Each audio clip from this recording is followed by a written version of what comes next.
What's up, family? This is Gen X Cowboy coming to you from Family First. This is a special episode. I just want to talk about Shedeur Sanders and things that are going on with this pick.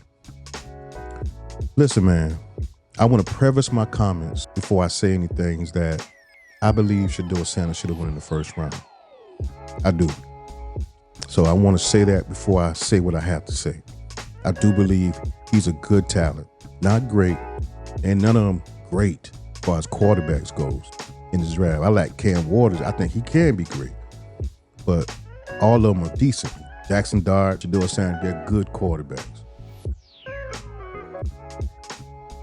Sometimes, guys, we got to hold the other person accountable as well. Now, I'm not absolving the NFL teams who overlooked Shedeur Sanders, and he gonna make them pay in the end. So there's that, right? But I want to talk about these other young men whose lives changed yesterday, but yet we are focused on Shedeur Sanders because of his father. Because we feel like he's been slighted because, let's be honest, because of racism, because he's black. And I see people put up Archie Manning and his sons, and you putting up Deion and his sons. I mean, guys, I that's a stretch for me in a sense because the talent level is different. That's number one. Number two, we got to hold the other person accountable. We got to hold Shedeur of how he handled the process as well, right?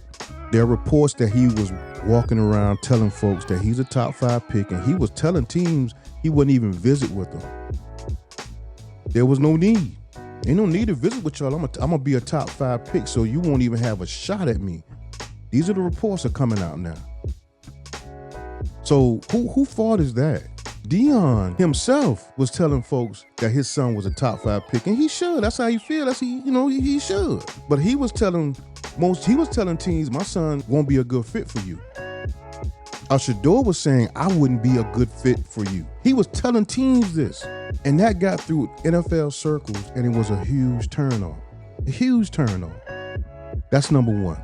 Number two, I always thought that these guys who driving around on college campus with Maybachs, Rolls Royces, you got these shows, you're in college and you're showing off all this material stuff. You're bringing all this attention. You ain't even much in the NFL yet. Now, I get that's what these young folks are nowadays. I'm an old school cat. I'm Gen X for sure. I'm a Bill Parcells kind of guy. I don't believe in all this celebrity quarterback crap, right? So teams are looking at that. Here it is, you're bringing that to the team, and I get it if you're going to be a number one. But now the evaluation is you're a backup. You're not a starting quarterback in the NFL. You're going to come in as a backup. No one wants a backup quarterback with the light on them like that. Backup quarterback's supposed to be silent, quiet.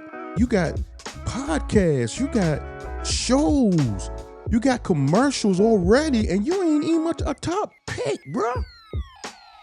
And some of that is not his fault. That's the marketing. That's his father putting him into the system of marketing and all this stuff, bringing him all this attention.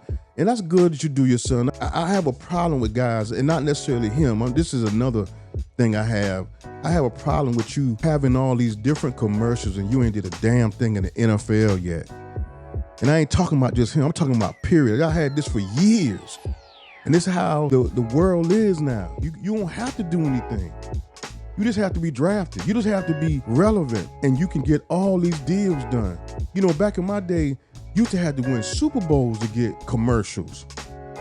Now, all you got to do is be popular and get commercials, and you can be trash. But that's another story. We ain't gonna go there. So let's get back to Shedeur. But you got all of that going on, right? And again, hear me out now, guys. I'm not beating him up for this.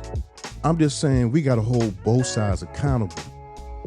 He boxed the draft process, and teams were turned off.